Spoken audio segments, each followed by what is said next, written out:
मुझे ये जो टॉपिक है पेरेंटिंग, बच्चों को कैसे बड़ा करना है, क्योंकि अभी जो मूलतः समस्या मैं देख रहा हूं कि अब एक समस्या घर में आ गई है कि बच्चे का फोन एडिक्शन खत्म नहीं हो रहा। बच्चे बातों को मान नहीं रहे। बच्चे का फोकस नहीं है। उसे जो जीवन में अनुशासित होना है, जिस दिशा में उसे जाना है, उस दिशा की ओर माता पिता ले नहीं जा पा रहे। तो उन्हें लग रहा है कि अब हमें क्या अपग्रेडेशन की आवश्यकता, हमें कुछ अब सीखना पड़ेगा क्या, ये मतलब ये मॉडर्न पेरेंटिंग, मतलब हम तो बड़े हुए, हमें तो मार भी पड़ी, हमें डांट पड़ी, लेकिन अभी उन्हें भी लग रहा है कि हमें शायद अब सीखने की आवश्यकता है। और वहां पर ये जो कोर्स मैंने आपका देखा ब्रह्म वचस में, ये मैं डिटेल में भी दे दूंगा और कमेंट सेक्शन में भी, कि वैदिक पेरेंटिंग पे भी कोर्स है। अब बच्चों को जी। ही नहीं सीखना है, अभी माता पिता को भी सीख रहा है। हम सभी बहुत उत्सुक हैं, ये वैदिक पेरेंटिंग क्या है। और मैं प्रश्न प्रारंभ करना चाहूंगा कि ये पेरेंटिंग ही क्या है, अगर जनरल सेंस में मैं बात करूं तो। जी। बहुत बहुत धन्यवाद आपका रवि जी। और आपने बहुत ये एक सही रूप में कहा कि जो विश्वनाथ गुरु जी का दिया हुआ जो कार्य है, जो आचार्य मेहुल भाई के आप संगोपन कह सकते हैं, उसी में उसी के अंतर्गत हम इसको आगे ले जाने की दृष्टि से जो कार्य कर रहे हैं। तो आपके इस प्रश्न का, ये जो आपने प्रश्न पढ़ा, बहुत ही एक फंडामेंटल मूलभूत प्रश्न एक है कि पेरेंटिंग असल में जो है वो है क्या, कि हमको क्या इसको भी जानने की या दोबारा से समझने की आवश्यकता है, या इसके लिए कोर्स करने पड़े, या आजकल बहुत सारे हम वर्कशॉप्स आदि के बारे में सुनते हैं, पेरेंटिंग कोचेस होते हैं, पेरेंटिंग काउंसलिंग होती है, एक पूरा एक इसके अराउंड भी एक तरीके से कहे तो आधुनिक समय में एक इंडस्ट्री जैसी भी एक खड़ी हो गई है। तो ये ऐसा विषय है जो इतना सहज होता था, या ये विषय ही नहीं होता था, ये तो हमारे जीवन का भाग था। तो ये विषय कैसे बन गया, और क्या अब इस विषय को, मतलब हमारी इतनी अवस्था खराब है वो भी भारतीय होते हुए, कि हमें इसको सीखने की आवश्यकता है। तो उसमें जो एक पेरेंटिंग का एस्पेक्ट है, इसके बारे में आचार्य जी भी इसको इसको बताते हैं। और एक एक मूलभूत बात जो होती है कि हमें ये समझना है कि क्या ऐसी वस्तु है जो मनुष्य को, आप कहें जैसे पशुओं से या पक्षियों से या जो अन्य सृष्टि है जीव की, उससे अलग करती है। मूल रूप से हम जानते हैं कि हम दो तरह की सृष्टि कहते हैं, स्थावर जंगम जो जड़ है जैसे वृक्ष आदि हैं, और जो जंगम जो चलती फिरती है जिसमें पशु पक्षी और मनुष्य और कुछ अन्य योनियां भी। तो जो मनुष्य है और पशु जो है, उसके अंदर अंतर क्या है?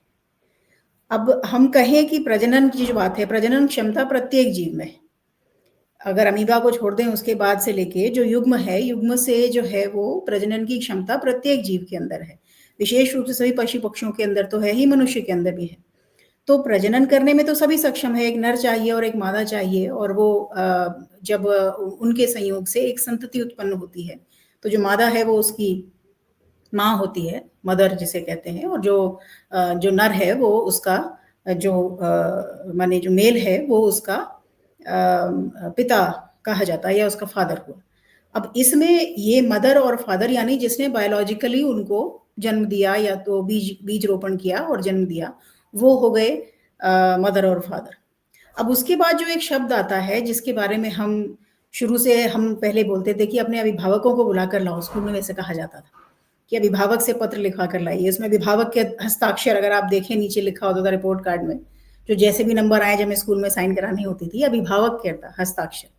तो अभिभावक क्या होता है, तो वहीं पे इसी स्टेज पर मनुष्य में और पशु के अंदर अंतर आता है कि मनुष्य के पास जो अपने पंचकोशों के आधारित, अपने विज्ञान में अपनी इंटेलिजेंस, अपनी कॉग्निजेंस के आधार से उसके पास हस्तांतरित करने की, अपने सीखे हुए ज्ञान को आगे की जनरेशन को हस्तांतरित करने की कला कहें, क्षमता कहें, या जो एक उसको प्रकृति ने गुण दिया है वो है।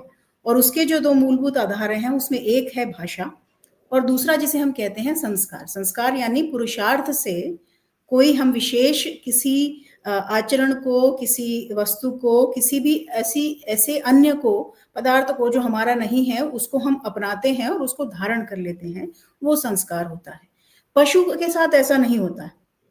तो जैसे जब एक एक कोई समझिए हिरन है, एक हिरन का बच्चा हुआ, तो उसकी माँ जो उसे थोड़ा बहुत जिसे कहते हैं अपना खाना जुटाना सिखाती है, और उतना ही सिखा सकती है, और अधिक से अधिक उसको थोड़ा रक्षण सिखाती है। और उसके बाद वो जब वो जो शावक है, जब वो बड़ा होके स्वयं नर या मादा होने की वजह से जो भी वो बनता है, उसको फिर से वही वो प्रोसेस दोहराता है। लेकिन मनुष्य जो क्या है, मनुष्य के अंदर जैसे हम बोलते हैं, हम एक सिविलाइजेशन है इतने हजारों वर्ष पुरानी, तो मैं हर चीज जो है वो शुरू से नहीं करनी पड़ती। तो हमारे पास जो जो चीज हस्तांतरित होते होते, जो सदियों से, जो पीढ़ियों से, सहस्रों वर्षों से, सहस्रों पीढ़ियों से, लाखों पीढ़ियों से जो चली आ रही है, हम उसको संचयन कर सकते हैं, क्योंकि हमारे पास बुद्धि है, हमारे पास विज्ञानमय कोश है, हमारे पास भाषा है, और उसके कारण हमारे पास ऐसे बहुत सारे साधन मनुष्य ने उत्पन्न कर लिए हैं जिससे हम उसको रिटेन कर सकते हैं। और जब वो जो नॉलेज है जिसको हमने आइदर गेन किया और रिटेन किया, उसको प्रयोग करते हुए जब हम अपने और अपनी संतति के जीवन को अच्छा बनाते हैं, उसका एक दायित्व लेते हैं, तो वो होती है अभिभावकता, यानी पेरेंटहुड। तो एक मदर और फादर और एक पेरेंट के अंदर जो है वो ये अंतर होता है कि केवल जन्म दे देना, लेकिन उसके साथ साथ उसको संस्कारित करने का, उसको बड़ा करने का जो एक दायित्व है, वो जब मनुष्य लेता है, वो अभिभावकता होती है, वो पेरेंटिंग होती है। उसका एक छोटा सा ही उदाहरण अगर आप देखें, कि आपने सुना होगा जो हमारे 16 संस्कार कहे जाते हैं, असल में तो वो ज्यादा हैं, जो प्रचलित, जैसे आचार्य जी बताते हैं, जो प्रचलित हैं वो 16 है। उसका आरंभ होता है, सबसे पहला संस्कार होता है गर्भाधान संस्कार, यानी गर्भ धारण करना भी एक संस्कार है। उसको एक विशेष विधि से किया जाता है, उसके साथ विशेष ज्ञान लगता है। और जो अंतिम है वो भी अंतिम संस्कार, अंत्येष्टि संस्कार है, वो भी संस्कार किया जाता है, यानी इस रूप से व्यक्ति की देह का विसर्जन किया जाता है कि उसके आगे की गति अच्छी हो। ये नॉलेज जो है, ये पशु सृष्टि के पास नहीं है। ये हमको डिफरेंशिएट करती है, और ये ही पेरेंटिंग होती है। पेरेंटिंग के अंतर्गत क्या करना है, एक मदर का, यानी जो एक माँ, या जो एक जिसको हम माँ बाप कहते हैं, उनका कार्य केवल उसके लिए साधन जुटा देना है, कि उसकी रक्षा करना, उसके जीवन की रक्षा करना। और माता का काम है उसको भोजन कराना, या उसको एक फंडामेंटल कुछ लाइफ स्किल सिखाना, और वहां पे वो समाप्त हो जाता है। मनुष्य के अंदर ऐसा नहीं होता। मनुष्य के अंदर जो आती है, उसके आगे उसका बहुत सारा काम और करना होता है। और एक दूसरा बहुत एक अच्छा उदाहरण आचार्य जी देते हैं, कि जब मान लीजिए गाय का जब कोई बछड़ा होता है, जब उसके बच्चा होता है, किसी भी और पशु के कोई शावक होता है, वो 3-4 घंटे के अंदर खड़ा हो जाता है। 1-2 दिन के बाद वो चलने लगता है, कूदने लगता है, और वो जो उसकी आयु होती है, वो 1 साल 2 साल, 1 साल 2 साल के बाद वो वयस्क, ऑलमोस्ट वयस्कता पर आ जाता है। मनुष्य का बालक ऐसा नहीं होता, उसकी संतान ऐसी नहीं होती। वो अपने माता पिता पे बहुत समय तक निर्भर रहता है, अपनी जननी पे बहुत समय तक निर्भर रहता है, और चलना जो वो शुरू करता है, वो कम से कम और नहीं तो 8-10 महीने के बाद चलना शुरू करता है। व्यवस्थित रूप से चलना वो शुरू करता है तकरीबन 1 साल की आयु में। और शावक जो होता है, पशु का जो बालक होता है, वो उतने समय में। तो जो आवश्यकता है उसको, उसकी देखभाल करने की, उसके संरक्षण की और उसके संगोपन की, वो मनुष्य में ज्यादा है। इसलिए अभिभावकता की आवश्यकता है, और ये अभिभावकता का कॉन्सेप्ट आया है। और ये जो पेरेंटिंग हम बोलते हैं कि ये भी कोई ऐसी वस्तु है कि जो सीखने वाली वस्तु है या करनी होती है, तो वो वहीं पे, वहां पे जो हमारी जो इतनी पुरानी सिविलाइजेशन है, उस पे जो हम राइटली इतना गर्व करते हैं, जो बहुत सही वस्तु है, क्योंकि जितना कुछ हमें दिया है हमारे ऋषियों ने, उसका कोई मूल्य नहीं है, और वो किसी से कंपेयर नहीं किया जा सकता जितना भारत के पास है। तो उसी के अंतर्गत हमको जो मिलता इतना चला गया, वो सहज था। सहज था, फॉर एग्जाम्पल, कि अगर हमने चोरी करी है, तो हमारे पिता या हमारी माता हमको एक झन्नाटेदार थप्पड़ लगाते थे, जैसे के अंदर कान के नीचे बजाया जाता था। वो जो सहजता है, कि क्या हमारे जो जो 10 धर्म कहे, जो पुण्य कहे जाते हैं, या जो पाप कहे जाते हैं, उसमें अस्तेय है चोरी करना। चोरी नहीं करनी है, उसको पापों में नहीं गिना करना। जाता है। तो जैसे ही चोरी करता है वो छोटा बच्चा, स्कूल से एक पेंसिल लेकर आता है कि मैंने तो उससे मुझे बड़ी चिड़ी उठा ली, तो एक थप्पड़ पड़ता है, उससे कुछ कहा नहीं जाता, सीधा थप्पड़ पड़ता है। तो हम बोलते थे, अरे यार देखो, हम तो पिट पिटा के भी ठीक हो गए, आज के बच्चे को तुम हाथ भी नहीं लगा सकते।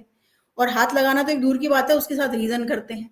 अब वहां पे ये होता है, अब उसकी आवश्यकता आज के समय में क्यों हो गई, कि उस समय में वो रीजन नहीं करते थे हमारे माता पिता। हमारी जनरेशन तक भी यही था, हमारे माता पिता तक भी हमसे रीजन नहीं करते थे, थप्पड़ लगाते थे सीधा। क्यों? क्योंकि उनको ये सहज रूप से ट्रांसफर हुई है ये नॉलेज, कि ये अभी वो आयु नहीं आई है, उसका तर्क विकसित ही नहीं हुआ है, तो उसके साथ अभी आप तर्क तर्क नहीं कर सकते, वो तर्क से नहीं समझेगा। तो वो आयु है। एक 16 साल के बालक को थप्पड़ नहीं मारना है, लेकिन एक 8 साल के बालक को ऐसा जिससे उसकी क्षति ना हो, ऐसा थप्पड़ मारना है। क्यों? क्योंकि वो जो पाप कर्म है, वो जो अस्तेय है, उससे उसे बचाना वो माता और पिता का दायित्व है। और उसके अंदर भी जो आपने बात कही कि जो एक अभिभावकत्व है, उसमें माता और पिता दोनों होते हैं। प्रकृति ने युग्म के बगैर पुरुष और प्रकृति जब का संयोग होने के बाद ही सृष्टि का निर्माण हो, तो वो संयोग यानी अर्थात दोनों की जो आवश्यकता है वो है ही है। तो उसमें दोनों का रोल है, और अगर एक से ही काम होता तो दूसरे की आवश्यकता नहीं होती, और दो हैं अर्थात दोनों के रोल हैं।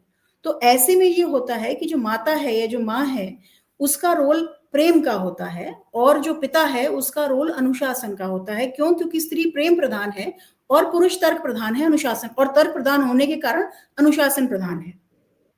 इस कारण से जो प्रेम और अनुशासन का जो सामंजस्य है, और परिवार पहले बड़े होते थे, एक पूरा कुटुंब साथ में रहता था, तो वो जो सामंजस्य है, वो सामंजस्य बैठा रहता था। अब क्योंकि परिवार सिकुड़ते चले जा रहे हैं, न्यूक्लियर फैमिली होती चली जा रही है, worst case scenario single parents होते चले जा रहे हैं, तो वो बहुत सारी जो चीजों का है वो एक तो अभाव है, और एक ही व्यक्ति को दो का रोल करना पड़ता है और कई काम करने होते हैं। उस कारण से जो दूसरे के हिस्से की क्षति है या जो पूर्ति है, वो पूरी तरह नहीं कर सकता, क्योंकि वो उसका सहज, उसका इनेट नेचर नहीं है। तो ये जो प्रेम और अनुशासन का जो सही कॉम्बिनेशन, जो बैलेंस था, वो निहित था हमारी समाज व्यवस्था में, वो निहित था हमारे परिवारों में, हमारी कुटुंब व्यवस्था में। और वो इस अर्बनाइजेशन के साथ, इस मॉडर्नाइजेशन, डेवलपमेंट जिसे हम कहते हैं, उसके साथ वो बहुत तेजी से जो है वो समाप्त होता जा रहा है। अब जब वो बैलेंस नहीं होता, तो जैसे हमारा शरीर है, कि जब हमारे शरीर के अंदर के जो कंपोनेंट्स या जितनी भी चीजें हैं, जब वो बैलेंस से बाहर हो जाती है, तो क्या होता है? शरीर बीमार हो जाता है। तो वही चीज बालक के साथ भी है, कि जब प्रेम और अनुशासन का वो बैलेंस बिगड़ा और वो ऊपर नीचे हुआ, तो उसका क्या रिजल्ट हुआ कि जो उसका फाइनल, जो उसका आउटकम है, यानी जो बालक है, जो संतान है, वो संतान, उसकी जो पर्सनैलिटी है, वो वैसी नहीं बन रही, वो वैसी नहीं निकल रही जैसे हम कहें कि हमारी होती थी, या हमारी जनरेशन की थी, या हमसे पिछली जनरेशन की थी, या so on and so fourth. और उसमें क्या, एक जो सबसे बड़ा जो एक कार्यक्रम, जो जिसके विशेष रूप से, जिसके कारण विश्वनाथ गुरु जी ने ये संरचना करी, जिसको हम मतलब वैदिक पेरेंटिंग का नाम देते हैं, वो उन्होंने एक सीधी सी बात यह कही कि जो हजारों वर्षों से एक व्यवस्था है, जो भारत में निरंतर रूप से टिकी हुई है, दो हैं असल में तो, पर एक है जो भी व्यापक रूप से है।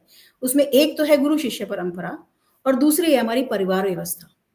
तो जो इतने हजारों वर्षों का जो संचित परिवार व्यवस्था का, समाज का जो ज्ञान है, उस ज्ञान को इकट्ठा करके, अब क्योंकि वो पास नहीं हो रहा है, अब क्योंकि हमारे कुटुंब वैसे नहीं रह गए हैं, तो वो सहज रूप से उपलब्ध नहीं है, इसलिए उसको विशेष रूप से उपलब्ध कराने की आवश्यकता है।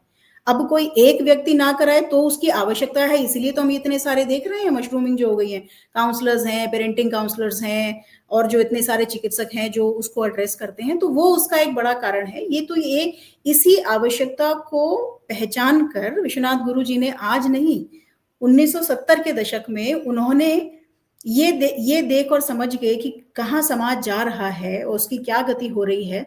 बहुत ही जल्द आपको माता पिता को भी प्रत्येक वस्तु सिखाने की आवश्यकता पड़ेगी, क्योंकि वो देख नहीं रहे, और उसको देख के वो उसको आत्मसात नहीं कर रहे कि जब मैं अभिभावक बनूंगा तो मुझे ऐसे करना है, क्योंकि न्यूक्लियर फैमिलीज है।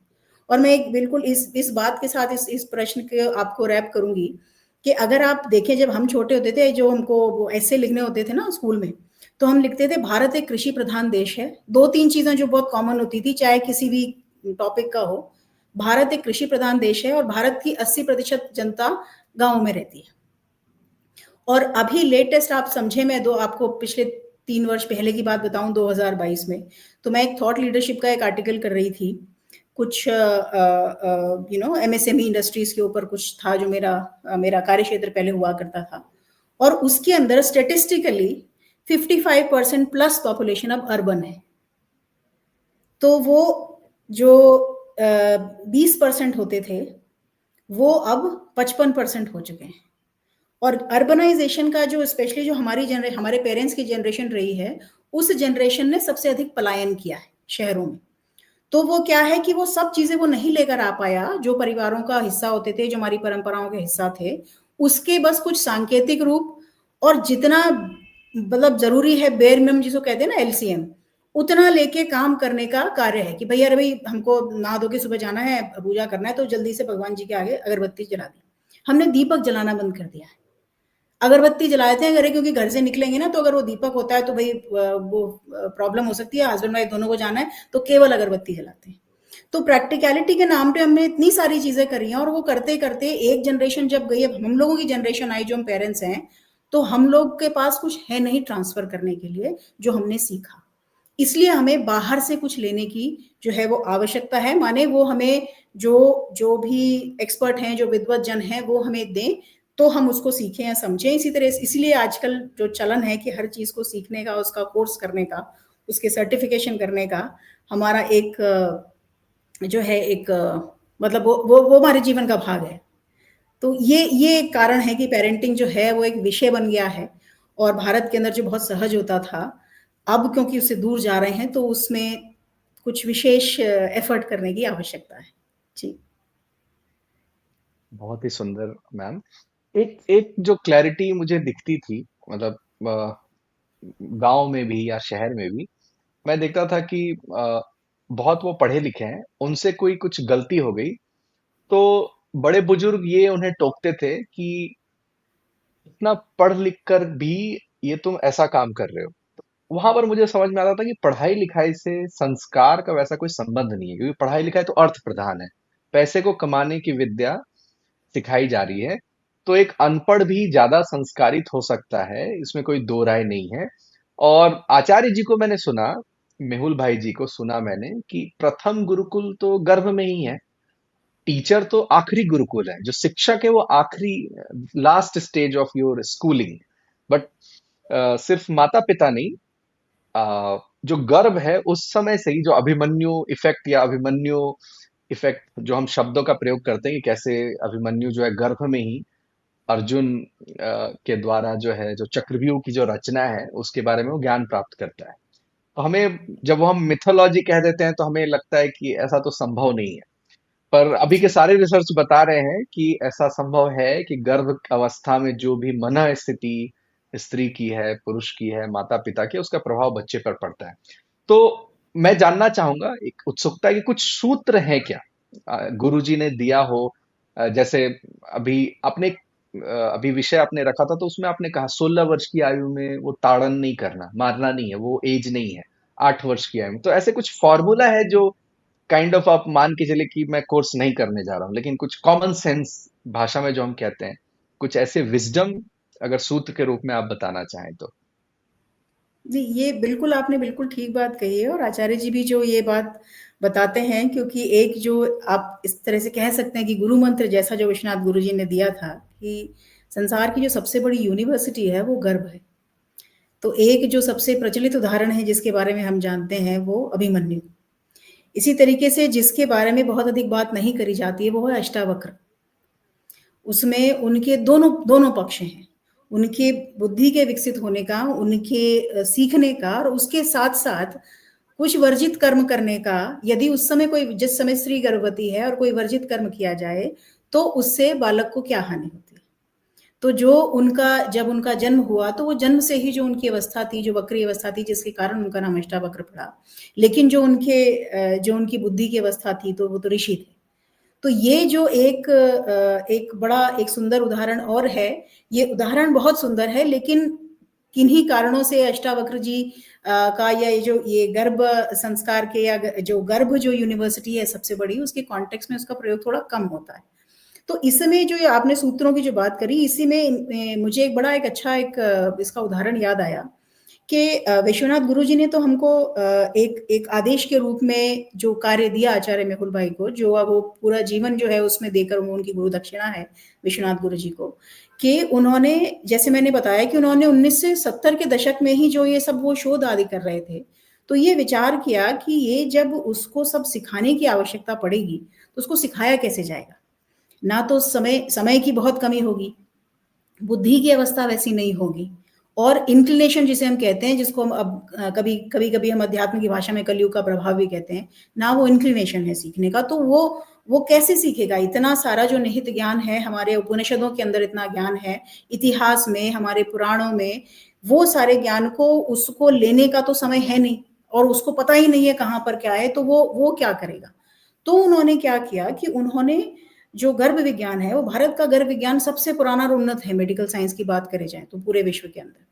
तो उन्होंने 100 सूत्र, संस्कृत के सूत्र और उपसूत्र, कुछ सूत्र तो उन्होंने एज इट इज जो हमारे उपनिषदों के अंदर है, हमारे महाभारत आदि के अंदर भी है, नीति शास्त्र तक आकर, भगवत गीता तक आकर, वो उन्होंने ऐसे लिए और बहुत सारे सूत्रों की उन्होंने रचना की, उपसूत्रों की उन्होंने रचना की। तो असेंशियली जिस प्रकार, इसी प्रकार से गर्भ विज्ञान के, यानी जहां से बालक के एक संतति को कंसीव करने का विचार है, वहां से लेके प्रसूताचर्या तक, प्रसूताचर्या अर्थात जब बालक, जब डिलीवरी होती है स्त्री की, तो जो 40 दिन तक जो उसकी चर्या रहती है, एक विशेष जो उसको सब खान पान का, पूरे रूटीन का पालन करना होता है, उसको प्रसूताचर्या कहा जाता है आयुर्वेद में।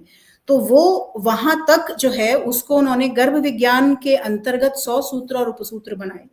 और उसी के बाद जब वो, अब वो बालक संसार के अंदर आ गया, बल्कि जहां से बालक संसार में आता है, वहां से लेकर 25 वर्ष की आयु तक, जब तक उसको राष्ट्र को सौंपना है, तब तक उसको क्या करके, कैसे करके उसकी पर्सनालिटी और उस पर्सन को ऐसे डेवलप किया जाए और इतना कुशल और इतना योग्य बनाया जाए कि वो उसको राष्ट्र को समर्पित किया जा सके। राष्ट्र को समर्पित करने का यह अर्थ नहीं कि वो सेना में जाए, लेकिन वो एक, जिसको हम बोलते हैं होलिस्टिक पर्सनालिटी, जिसको हम पढ़ा लिखा, पढ़ने लिखने से पहले से क्या पर्याय होता था, क्यों आपने जो एक बड़ा अच्छा आपने उदाहरण यूज किया कि ये पढ़ा लिखा, इतना पढ़ा लिखा होने के बाद भी ऐसी बात करते हो, ऐसा काम करते हो, तो इसको हेय दृष्टि से इसलिए देखा जाता है, या अचरज इसलिए होता था इससे बड़े बूढ़ों को, क्योंकि पढ़ना लिखना यानी शिक्षा, जो भारत की दृष्टि से जिसे शिक्षा कहा जाता था, जो शिक्षित है उससे ये अपेक्षा नहीं होती थी।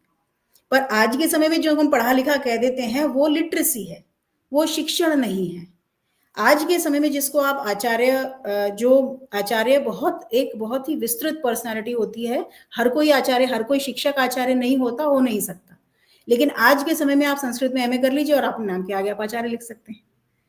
तो इसी तरीके से अगर एक पीएचडी हो गई, एक विषय पे आपने एक उसका स्कोप किया, तो उसके बाद वाचस्पति लिखा जा सकता है। लेकिन ये जो उपाधियां हैं, ये जो भारत की जो मान्यता है शिक्षा की, उसके अंतर्गत ये बहुत एक अवस्था प्राप्त करने के बाद, बहुत सारे अध्ययन को धारण कर लेने के बाद, गुरु के अनुमति से जब गुरु आपको पास करता था, उसके बाद ये उपाधि प्राप्त होती। तो वो उस ये कारण होता है जब ये कहा जाता है कि भाई इतने पढ़े लिखे होके भी, वो पढ़ी लिखाई तो लिटरेसी है।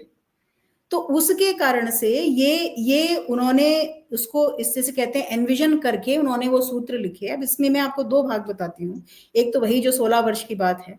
चाणक्य आजकल सबसे फैशनेबल है, मैं फैशनेबल ही कहूंगी, क्योंकि जो बहुत सारी जो वस्तुएं हैं चाणक्य की, हम उसके एक भाग को, चाणक्य के एक भाग को हम देखते हैं, क्योंकि वो हमको बहुत थ्रिलिंग लगता है। आज के समय में सबको पीछे बैठ कर डेस्क पर दूसरे को सब कुछ बताने का, सबको पॉलिसीज बनवाने का, सरकार को ऐसा करना चाहिए, दुनिया को ऐसा करना चाहिए, फौज को ऐसा करना चाहिए, सब दूसरे क्यों बोलते हैं, मुझे कुछ नहीं करना है, शिवाजी पैदा होना चाहिए लेकिन मेरे घर में नहीं। ये एक महाराष्ट्र में कहावत है, मराठी में बड़े अच्छे ढंग से कही जाती है कि शिवाजी तो पैदा होने चाहिए लेकिन मेरे घर में नहीं होने चाहिए।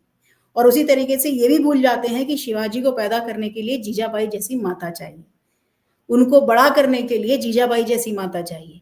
वो माता है, और वो माता हो या वो माता रहे, उसके लिए जो उन्होंने सूत्र दिए। और सबसे पहला जो आइडेंटिफिकेशन सूत्र है, जहां से आप कहें जो मूल में जिसके आधार पर सारा आगे चिंतन शुरू किया गुरुजी ने, वो चाणक्य का ही दिया हुआ सूत्र है जो नीति शास्त्र से है, जो है लालयेत पंचवर्षाणि दश वर्षाणि ताड़येत प्राप्ते तु षोडशे वर्षे पुत्रम मित्रवत आचरेत। पहले 5 वर्ष, ये यानी जब बालक पैदा होता है उससे पहले 5 वर्ष तक, 5 वर्ष की आयु तक उसका लालन करना है, यानी उसको लाड़ से, उसको प्रेम से उसको पालना है। उसके बाद अगले 10 वर्ष, और ये चाणक्य ने बोला है, चाणक्य की हम बात करते हैं कि उनको नीति का बहुत अच्छा ज्ञान है, उनको युद्ध का, उनको शासन का बड़ा अच्छा ज्ञान है, लेकिन ये जो फंडामेंटल पेरेंटिंग का सूत्र है, पंचकोश विकास के आधार पर उसकी पूर्ण समझ के साथ उन्होंने दिया था। तो लालयेत पंचवर्षाणी के बाद 10 वर्षाणी ताड़येत, यानी 6 से 16 वर्ष की आयु में बालक का, बच्चे का, संतति का ताड़न करना है। और ताड़न का अर्थ मारना नहीं है, ताड़न का अर्थ डिसिप्लिन करना है, और डिसिप्लिन इज नॉट पनिशमेंट। ये एक बात है। उसके बाद जब बालक 16 वर्ष की आयु को प्राप्त हो जाए, यानी जिसको हम टीन एज कहते हैं, उसमें 16 वर्ष की आयु होने पर उसके साथ मित्रवत आचरण करना है। तो ये जो 16 उसको मित्रवत का अर्थ क्या होता है कि मित्र मतलब ये नहीं कि भाई बैठे हैं जो करना है सब मिलके कर रहे हैं, तुझे जो करना है कर, मैं तेरे साथ हूं या मैं तेरे पीछे हूं, नहीं।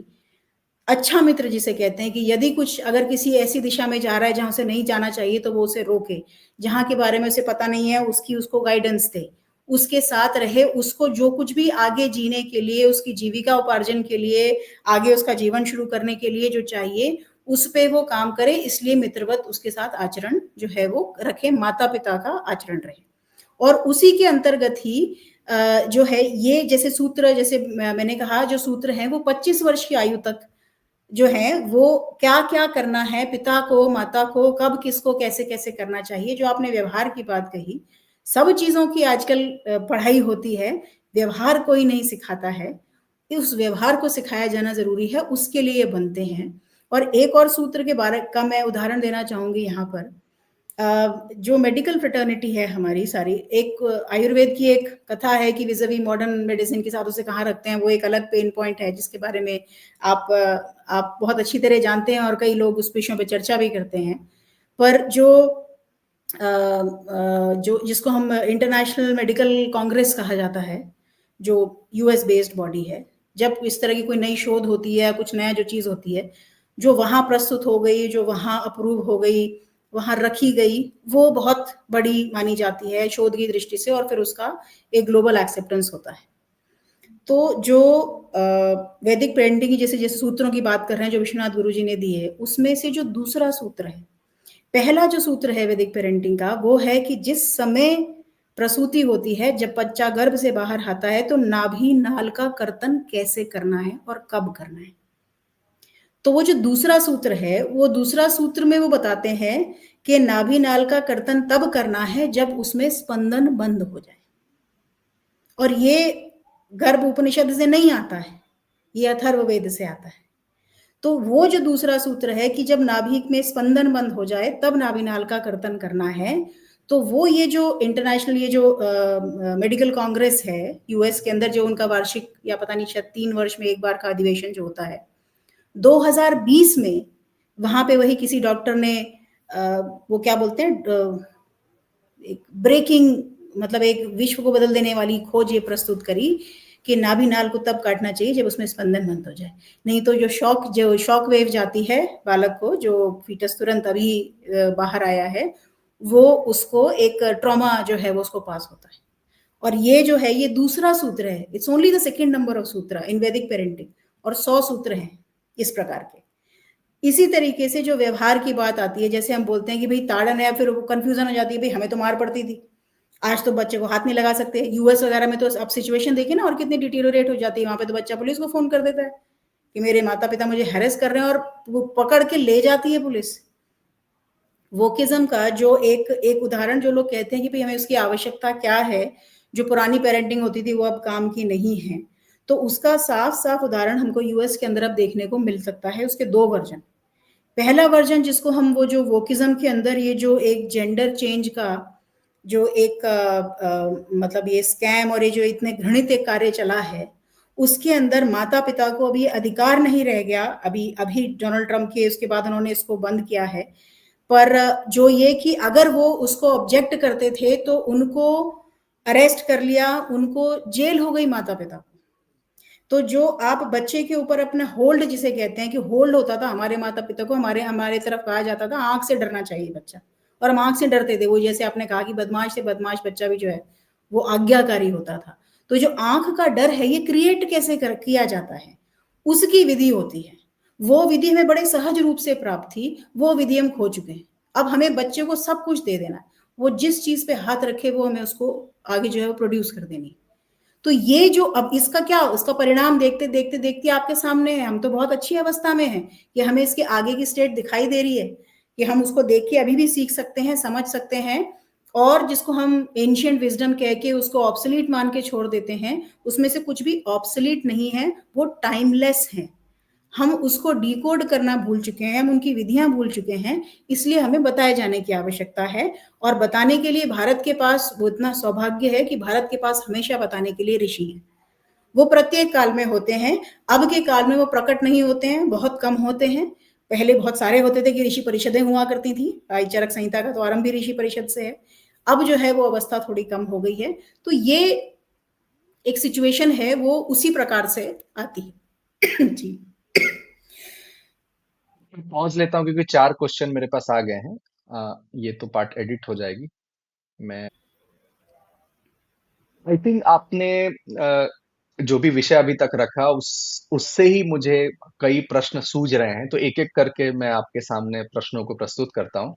सबसे जी। पहले, एक इन्फ्लुएंसर है वरुण ग्रोवर, बड़ा उनका एक रील वायरल होता है कि भारत में कॉन्फॉर्मिटी सिखाई जाती है। आपको बचपन से एक रूढ़िवादी जो होता है, एक एक सिंगल थॉट प्रोसेस की चीजों को ऐसे करना चाहिए, ऐसे खाना चाहिए, चीजों को मनमाना, ये उसको एक बुरे रूप में प्रतीत बताते हैं, बुरा रूप बताते हैं। और वेस्ट का बताते हैं कि चॉइसेस है, बचपन से आपके पास हर चीज की चॉइसेस है। उन्हें हर चीज पूछा जाता है, तुम्हें क्या पसंद है, क्या नापसंद है, क्या चाहिए, क्या नहीं चाहिए। तो ये जो डिबेट है, ये पेरेंटिंग का ही पार्ट है कि हम आज्ञाकारी बनाना चाहते हैं और वो फ्रीडम देते हैं चॉइसेस का। तो इसकी जो डायलेमा है, क्योंकि मॉडर्न पेरेंटिंग में ये पार्ट आ चुकी है भारत में भी, कि बच्चे से ही हम पूछें, राइट। तो इस पर मैं आपके विचार जानना चाहूंगा, और थोड़ा जो पेरेंटिंग पे हमने डिस्कस किया, अब हम धीरे धीरे वैदिक पेरेंटिंग की ओर प्रस्थान कर रहे हैं। वैसे आपने तो सूत्र बताकर प्रस्थान ऑलरेडी करवा दिया है, बट आई थिंक हाँ, इससे हम आगे देखते हैं, प्लीज। नहीं, ये आपने एक बहुत ही रेलेवेंट बात कही है रवि जी, और ये आज के समय की ये एक रियलिटी है कि इन्फ्लुएंस होना। और ये एक तरीके से जो आपने प्रश्न पूछा, उसका एक ऑक्सीमोरोनिक उत्तर भी है कि बात हम ये कर रहे हैं कि कंफर्मिटी नहीं चाहिए, चॉइस होनी चाहिए। And the influencer is trying to do exactly the same thing, that is it is expecting people to conform to his thought or whatever he or she thinks is right। और ये एक influencer है, जिस तरह से इनको freedom है अपना एक थॉट प्रोसेस बनाने की और उसे व्यक्त करने की, इसी तरह से और बहुत सारे इन्फ्लुएंसर्स को भी। तो और प्रत्येक इन्फ्लुएंसर की एक फंडामेंटल अपेक्षा क्या है कि व्यक्ति उससे इन्फ्लुएंस हो जाए, तभी तो उन्हें इन्फ्लुएंसर कहा जाता है। इन्फ्लुएंस होना क्या है? आप मानस शास्त्र के, साइकोलॉजी के स्तर पे देखें, वो कॉन्फर्मिटी ही तो है। एसेंशियली चॉइस वो राइट। नहीं। चॉइस वो ये है कि जब मेरे पास ये इतनी सारी वस्तुएं, जिसको हम भारत की दृष्टि से मन पर नियंत्रण करना कहते हैं, कि वो एक मुझे ध्यान है कि जब आप की जो ऋषि इंटेलिजेंस पुस्तक थी, उस समय भी आप कुछ आपने बहुत अच्छे आपके डिस्कोर्सेस थे, जहां पर आपने बहुत विस्तृत रूप से वही जो एक बहुत सुंदर उपमा है घोड़े रथ की जो दी जाती है, शरीर से आत्मा तक के जो उसके लिए, तो उसमें जो मन का रोल है, वो जो सारथी का रोल है, उसकी लगाम को पकड़ने का जो रोल है, वो मन का जो रोल है। तो वो जो मन है, उसका कंट्रोल आपने इन्फ्लुएंसर को दे दिया है, विच इज द कन्फर्मिटी। और हम बात कर रहे हैं चॉइस की। चॉइस तब होती है जब आपका मन के ऊपर कंट्रोल होता है। मन के ऊपर मेरा कंट्रोल है, तब मेरी चॉइस है कि मेरे सामने दो चीजें रखी हैं, उसमें से मैं ये खाऊं या ये खाऊं। और चॉइस, जिसको फिर हम इन्फॉर्म्ड चॉइस कहते हैं, केवल चॉइस मैटर नहीं करती है। वो तो बंदर भी जो है वो एक उसके सामने आप चार चीजें रखिए, वो एक झपट्टा मारेगा, कुछ उठा लेगा। Informed choice is what I think everyone means. और इन्फॉर्म्ड चॉइस कब होती है? जब आपके पास वो इन्फॉर्मेशन हो दोनों के कॉन्टेक्स्ट में। तो वो जो इन्फॉर्मेशन है, वो ये है कि मेरे लिए अच्छा क्या है, मेरे हित में क्या है। और इसके लिए गुरु माता एक बहुत अच्छा एक वो देती हैं, एक वन लाइनर सूत्र, कि आज के इस पेरेंट की समस्या क्या है कि हम सुख और हित में से सुख को चुनते हैं, हित को नहीं। वही जिसको हम इंस्टेंट ग्रेटिफिकेशन कह देते हैं या शॉर्ट टर्म रिलीफ कह देते हैं, वर्सेस उसका जो दुष्प्रभाव है, या उसकी वजह से जो एक बच्चे के अंदर फंडामेंटल चेंज आ जाएगा, उसको ध्यान में ना करते हुए उस समय की या तो बला टाल देते हैं, या फिर कुछ गड़बड़ ना हो जाए तो बस उतने की ध्यान रख लेते हैं। तो सुख और हित में से सुख को चुनना वो चॉइस नहीं होती, वो आप मन के पूरे अधीन हो गए। जब आपके सामने 2 ऐसी वस्तुएँ हैं, जो तब आपके पास इन्फॉर्म्ड चॉइस वो है कि इनमें से कौन-सी जो है मेरे लिए हितकारी है, या दोनों ही हितकारी हैं, तो मैं कौन-सी चुनूँ? ये जो एक अवस्था है, ये डिफरेंशिएट करती है। दूसरी बात जो ये कहे थे कि इस तरह से हम उनको शुरू से बच्चों को कंडीशन करते हैं, या एक भारत की एक इनेट सोच रही है या एक स्टाइल रहा है कि हम उनको कन्फर्म कराने की, आज्ञाकारी बनाने के लिए उनको उनके ऊपर एक तरीके से कहते हैं वो पूरी कंडीशनिंग करी जाती है, और वो हम कई बार उसको हम एक्सट्रीमिज्म के केस में भी लेते हैं कि वो भी तो कंडीशनिंग करते हैं, तो उनमें और आप में अंतर क्या रह गया? तो वो जो कंडीशन संस्कारित करना किसे कहते हैं? संस्कारित करना यही तो है, पुरुषार्थ से आप एक विशेष हितकारी जो जो पुण्यकारी है और जो हितकारी है, ऐसी वस्तु की या ऐसे गुण की या ऐसे व्यवहार की आप स्थापना करते हैं या करवाते हैं। वो और वही जितने भी संस्कार, मैं फिर से संस्कारों की बात करूँगी कि जो 16 संस्कार कहे जाते हैं मुख्य, उसमें से प्रत्येक संस्कार जो है वो एक पड़ाव होता है। स्पेशली जो बड़े-बड़े हैं, जैसे गर्भाधान संस्कार है, वो एक बड़ा पड़ाव है जहाँ पर एक स्त्री पुरुष के एक युगल के माता-पिता बनने का आरंभ होता है। जो फिर उसके बाद जो दूसरा जात कर्म संस्कार, जब बच्चा पैदा होता है, जब वो मनुष्य जाति का भाग बनता है, विष्णु वायु के संपर्क में आता है, वो जात कर्म संस्कार है, वो दूसरा ट्रांसफॉर्मेशन है। इसी तरीके से जो अन्नप्राशन संस्कार है, एक चेंज आता है बायोलॉजिकल स्टेज के अंदर कि अब जो मनुष्य है, जो बालक है, वो अन्न को पचा सकता है, तो वो अन्नप्राशन संस्कार है। इसी प्रकार से विद्यारंभ संस्कार है। विद्यारंभ संस्कार और वेदारंभ संस्कार 2 अलग-अलग संस्कार हैं। और वो इसलिए हैं, और उसमें फिर से ये चॉइस वाली जो बात है, इसी से रिलेटेड एक एस्पेक्ट है कि जो भारत का एक जो निहित एक फ्रेमवर्क है नॉलेज का, उसका एक फंडामेंटल है, वो उसे कहा जाता है पंचकोश या पंचकोश विकास। जो 5 कोश हैं, वो उसके बारे में हम ऑफ कोर्स डिटेल में बात कर सकते हैं, पर वो बेसिकली क्या होता है, उनके भी डेवलपमेंट की स्टेजेस होती हैं। तो उसमें जो बुद्धि, जो विज्ञानमय कोश है, जो बुद्धि का भाग है, उसके जो मैक्सिमम या पीक डेवलपमेंट का टाइम होता है, वो होता है 15 से 16 से 20 वर्ष की आयु में, या 15 से 20 वर्ष की आयु में। और अगर आप इस प्रकार से इसको मैच करें या बिठाएं, तो जो वेदाध्ययन संस्कार है, वेदारंभ संस्कार जिसे कहा जाता है, वो वेद पाठ नहीं, वेदारंभ अर्थात जहां से आप उसके अर्थ को समझना शुरू करते हैं, वो 14-15 वर्ष की आयु में। क्यों है? क्योंकि उससे पहले विज्ञानमय कोश की, डिस्क्रिशन की, विवेक की, तर्क शक्ति का उतना विकास नहीं है। जब तर्क नहीं है, डिस्क्रिशन नहीं है कि क्या चुनूं और क्या ना चुनूं, जिसको ऊह अपोह कहा जाता है, तो छोटे बच्चे को जब आप उसके सामने चॉइस रखते हैं, उसका तर्क डेवलप्ड नहीं है। वो सब चीजों को एज इट इज लेता है। तो जब आप उसको सब चीजों को एज इट इज देते हैं और उसके सामने आप हर छोटी छोटी चीज में चॉइस प्रोड्यूस करते हैं, आप रादर उसके मेंटल मसल्स को स्ट्रेन कर रहे हैं।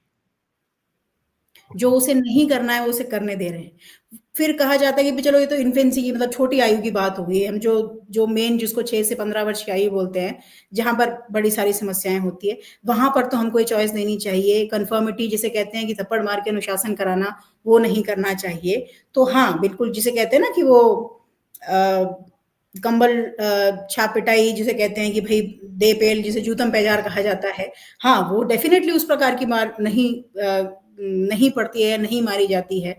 उसमें again if you go back and try and remember, हमारे माता पिताओं में से जो हम मार खाते थे, वो हम माँ से ज्यादा खाते थे। पिता की साल में एक बार, 2 साल में एक बार, और बहुत सारे लोगों को, जैसे हमें तो जीवन में कभी पिताजी से मार नहीं पड़ी, और मम्मी से जैसे कहते हैं हर वस्तु से मार पड़ी। जो भी वस्तु, जो भी मतलब जो भी, जूते को छोड़ के, कि वो बहुत डेरोगेटरी होता है, चप्पल को छोड़ के बाकी हर चीज से मार पड़ी। क्यों? क्योंकि स्त्री के हाथ उतना शारीरिक बल नहीं होता है, तो स्त्री जब मारती है और पुरुष जब मारता है, उसमें अंतर होता है। और माँ जो होती है, उसके अंदर एक इनेट जो प्रेम होता है संतान के प्रति, उसके कारण चाहे वो कितनी भी गुस्सा हो, उसकी मार ऐसी नहीं होती। हाँ, ये अलग बात है कि आज इतना परिवर्तन, क्योंकि शिक्षा से और जो जो एक्चुअल फेमिनिटी है, उससे इतना दूर ले जाया जा रहा है स्त्री को, कि उसको माँ बनने के कॉन्सेप्ट को, एक तो जिस उस पर जोर डाला जा रहा है कि नहीं नहीं, ये एक चॉइस है। बचपन से जो आपने चॉइसों की आदत डलाई उसको, वो उसकी एक चॉइस हो गई है, उसका एक स्त्री धर्म होने की अपेक्षा। और उसके बाद फिर जिस ये जो हम बोलते हैं कि जो चॉइस होती है, चॉइस से जो स्वतंत्रता आती है, और स्वतंत्रता के बाद जो स्वच्छंदता आती है, उस स्वच्छंदता और स्वतंत्रता के बीच को या उसको रोकने के हमारे पास विधि है नहीं, वो अगर हमारे पास मेच्योरिटी नहीं है, तो are we in a right position to give those many choices to our children? That is the point. और इसलिए वो जो कन्फर्मिटी है, जो संस्कारित करना है, उसका अर्थ ये होता है कि आपको, जिसको बोलते हैं you are suppose to reduce the noise, आपको उसमें से कुछ ग्रहण करना है, आपने कचरा पहले ही हटा दिया है, अभी उससे, इसलिए उसको अभी कचरे में से मुझे अच्छी चीज निकालनी है, उस पर फोकस नहीं करना है, अभी उसकी डेवलपमेंट का टाइम है। तो जितनी भी उसकी डेवलपमेंट है, आपको एज अ पेरेंट उसके डेवलपमेंट पे फोकस करना है। इसीलिए सब चीजें इस तरह के मोड में होती हैं कि ऐसा करिए और ऐसा नहीं करिए, जिससे अभी उसकी शक्ति, उसकी एनर्जी, उसका डेवलपमेंट हिंडर ना हो इस बात से कि उसे फालतू की चीजों को हटाना पड़ रहा है।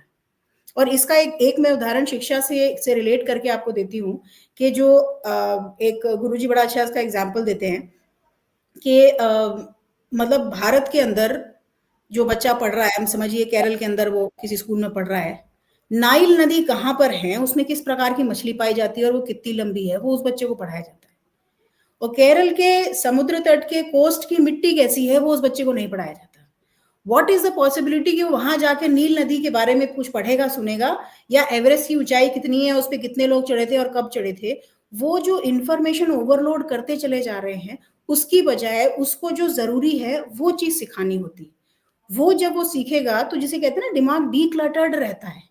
डीक्लटर जब वो नहीं रहता है, तब स्थिति ऐसी आ जाती है कि जब वो बच्चा वाकई उस एज में पहुंचता है, एडल्ट बनता है, जब उसे चॉइसेस करने की जरूरत है, तब तक ऑलरेडी हम उसके तर्क को, उसके विवेक को इतना इन्फ्लुएंस कर चुके होते हैं, उसके ऊपर इतनी चादर चढ़ा चुके होते हैं कि उसके बाद उसके अंदर चॉइस करने की शक्ति नहीं रह जाती।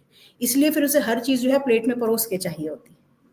तो ये एक इनेट डिफरेंस है, वो इस कारण से है क्योंकि पूरे वेस्टर्न कॉन्सेप्ट में, पेरेंटिंग के कॉन्सेप्ट के अंदर, पंचकोश का या उसके विकास का, या वो किस आयु में किस चीज का कैसे कैसे विकास होता है, इसका ज्ञान उनके पास फंडामेंटली एंसेस्ट्रली नहीं है, सिविलाइजेशनली नहीं है। इसलिए उन्हें जो ठीक लगता है, जिसको जो ठीक लगता है, वो उसके बेसिस पे एक कोई थ्योरी निकाल देता है और फिर मुझे लगता है ऐसा करना चाहिए। आप जितने भी इन्फ्लुएंसर्स को भी देखें, उसी पे रैप करूंगी कि मुझे ऐसा लगता है कि ऐसा करना चाहिए। एक और इन्फ्लुएंसर का मैं एग्जाम्पल इस टाइम पे जरूर देना चाहूंगी रवि जी, कि वो हो सकता है थोड़ा ऐसा लगे, एक ये महिला हैं, उनको वो इन्फ्लुएंसर अवार्ड जो मोदी जी ने दिए थे, उसमें भी उनको अवार्ड दिया गया। और उसके बाद वो एक बड़ा कोई फेमस शो है लल्लन टॉप, उस पे वो गई, जया किशोरी जी। रजस्वला परिचर्या, जो आयुर्वेद की दृष्टि से कुछ परिचर्याएं जो बताई हैं आयुर्वेद ने व्यक्ति के लिए, उसमें स्त्री के लिए 3 हैं, मतलब 5 हैं, और पुरुष के लिए 2 हैं, क्योंकि 3 स्त्री के लिए एक्स्ट्रा है, जिसमें रजस्वला परिचर्या, गर्भिणी चर्या और प्रसूताचर्या एक्स्ट्रा है। तो वो रजस्वला परिचर्या की वो बहुत ही पुरानी बेकार दकियानुसी बात है।